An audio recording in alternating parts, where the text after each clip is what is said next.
नमस्कार, मैं हूं आपके साथ अलीम अतहर। अपना बिहार की शुरुआत बड़ी खबर से करेंगे। बिहार के वित्त मंत्री ने केंद्र सरकार पर हमला बोला है। केंद्र पर वित्त मंत्री ने हमला किया है और कहा है कि बिहार में संकट पैदा करने की कोशिश हो रही है। वित्तीय संकट पैदा करने की केंद्र द्वारा कोशिश हो रही है और वहीं आरोपों पर पूर्व डिप्टी सीएम ने पलटवार किया है। विजय चौधरी के आरोपों को निराधार बताया है और कहा है कि सरकार जो राशि केंद्र की तरफ से दी जाती है उसे खर्च नहीं कर पा रही है। तो बिहार के वित्त मंत्री विजय चौधरी ने केंद्र सरकार पर गंभीर आरोप लगाए। विजय चौधरी ने आरोप लगाया कि केंद्र सरकार जानबूझकर वित्तीय संकट पैदा कर रही है। बिहार के वित्त मंत्री ने कहा कि केंद्र सरकार बिहार में वित्तीय संकट पैदा करने की कोशिश कर रही है। वित्त मंत्री विजय चौधरी के आरोपों को पूर्व वित्त मंत्री और बीजेपी नेता तारकिशोर प्रसाद ने सिरे से खारिज कर दिया है और कहा है कि बिहार सरकार जो राशि केंद्र की तरफ से मिलती है उसे खर्च नहीं कर पा रही है। विजय चौधरी का यह आरोप बिल्कुल निराधार है।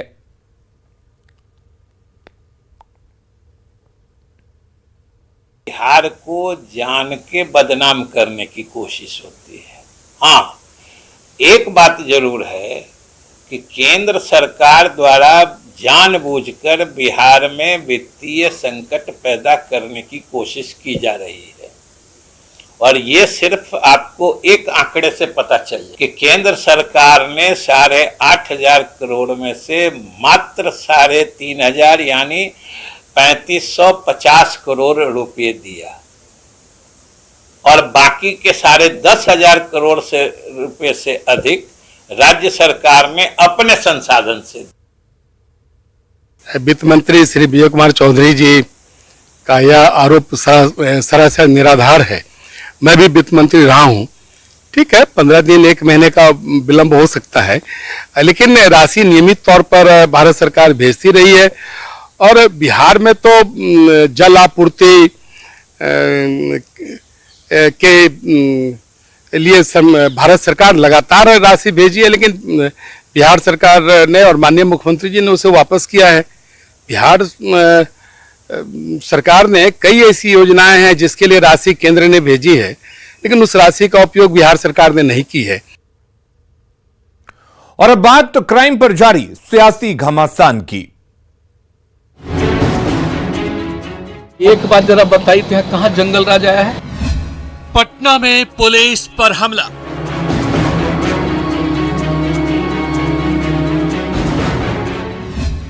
पुलिस को दौड़ा दौड़ा कर पीटा।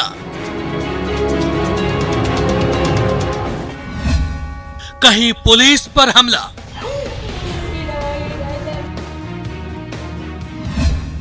कहीं चाकू मारकर हत्या,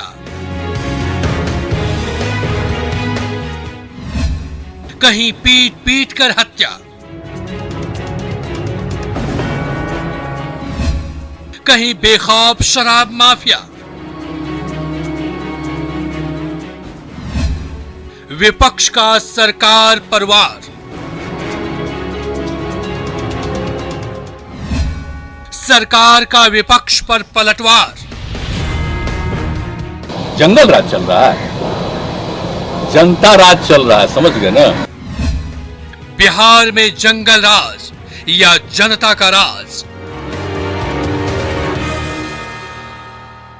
और करेंगे इस वक्त एक बड़ी खबर की। सहरसा से बड़ी खबर आ रही है जहां पर जमीन विवाद में बुजुर्ग को गोली मारी गई है और इलाज के दौरान बुजुर्ग की मौत हो गई है। बाइक सवार अपराधियों ने इस घटना को अंजाम दिया है। खजूर देवा कोसी बांध की यह घटना बताई जा रही है जहां जमीन विवाद में अपराधियों ने एक बुजुर्ग को गोली मार दी और इलाज के दौरान उस बुजुर्ग की मौत हो गई है। व्यक्ति को अज्ञात मोटरसाइकिल सवार द्वारा गोली मार दिया गया, जिसको इलाज में हॉस्पिटल भेजा गया था, जिसको इलाज क्रम में मृत्यु हो गया था। उसी को हम पोस्टमार्टम कराने के लिए आए हैं।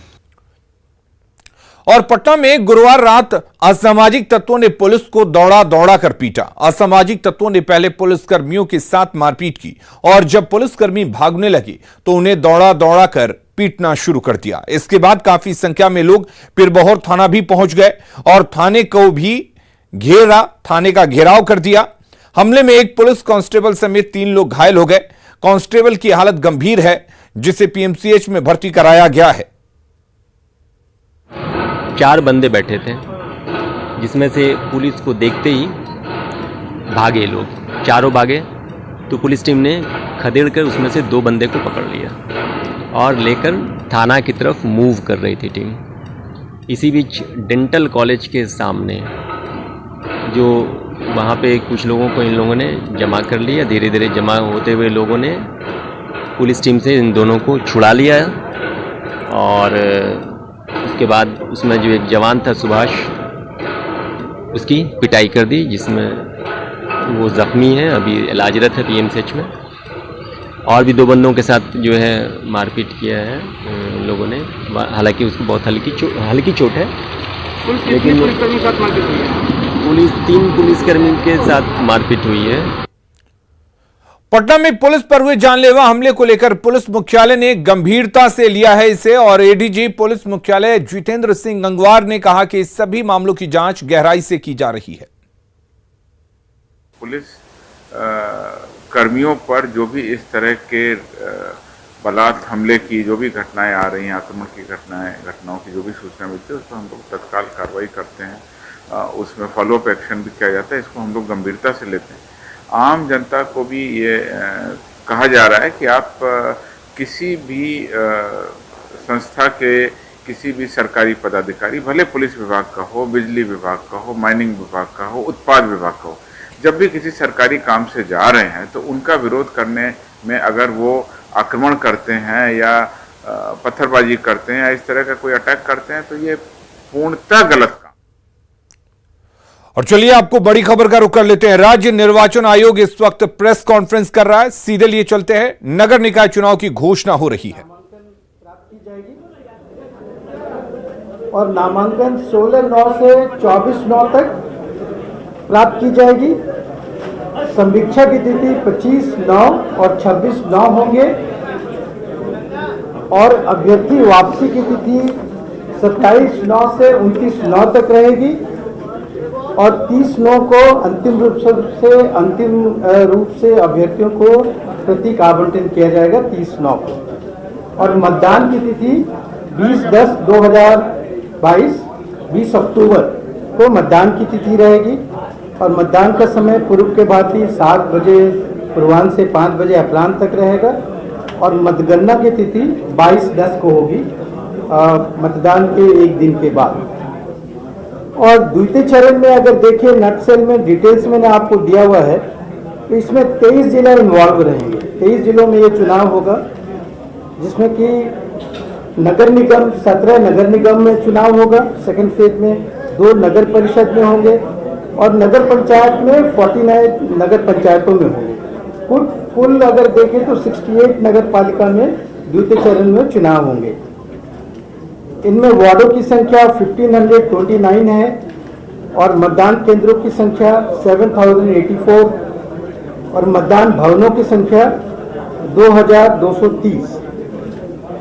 और जैसा कि बताया कि कुल अगर देखें तो कुल वार्डों की संख्या ये जो हमारे 224 नगर पालिका जो अभी चुनाव होंगे, इसमें कुल वार्डों की संख्या 4874 4875 वार्ड होंगे।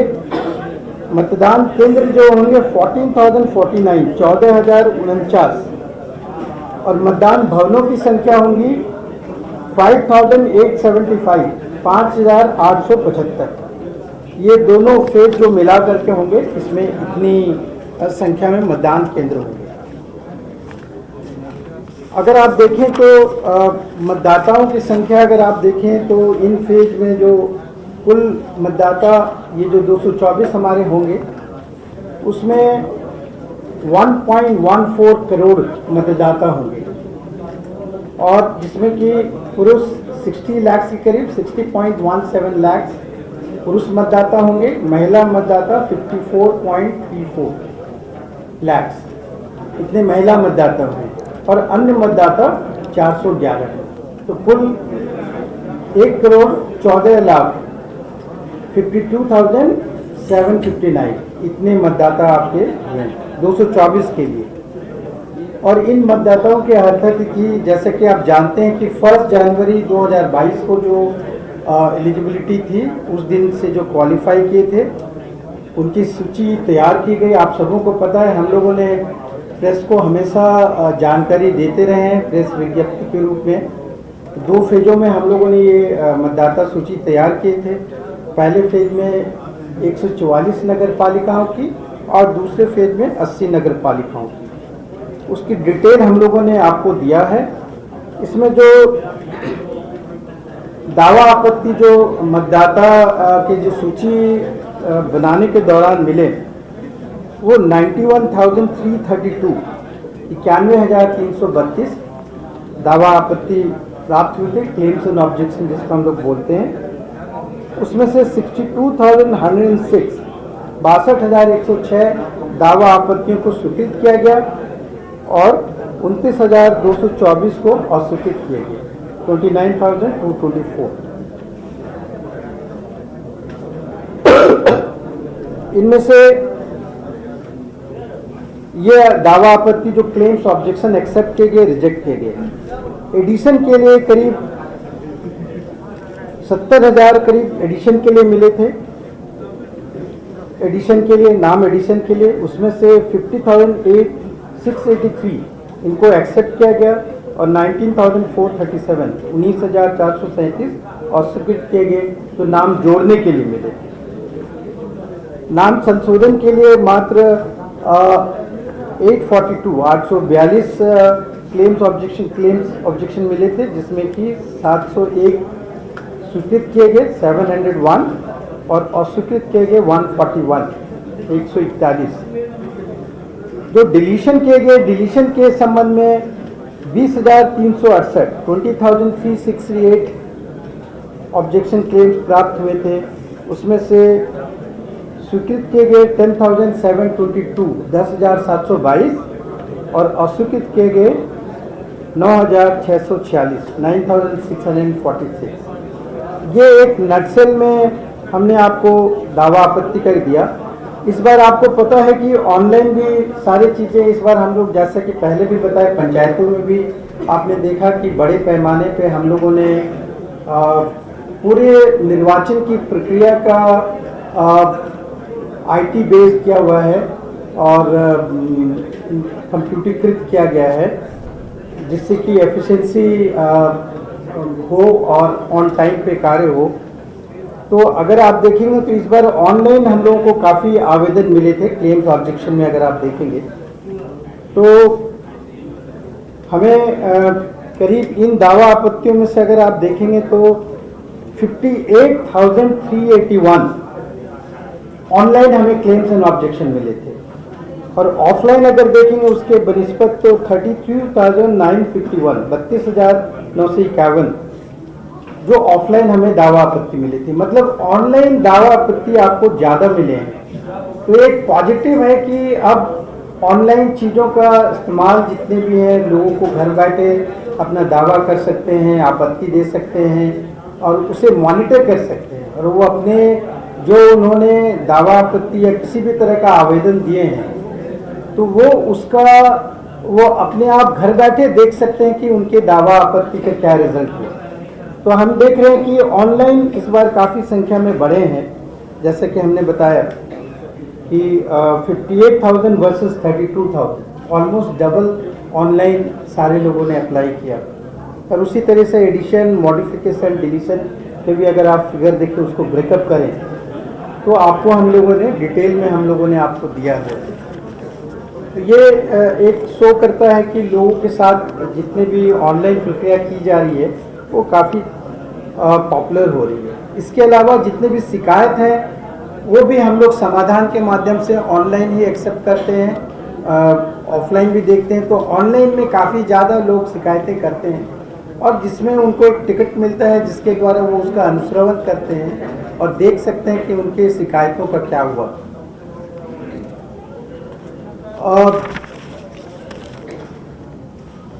तो this is what it is. और अब आपने इन जगहों पे आरक्षण की अगर आप स्थिति देखना चाहें तो आरक्षण की स्थिति हम लोगों ने उसके भी एल्गोरिदम एक डेवलप बनाए थे, उस एल्गोरिदम के आधार पे आरक्षण करने का काफ़ी आसान हो गया कंपेयर टू जो पूर्व में जो आरक्षण करने में समय लगता था, लगभग 2 माह का समय लगता था।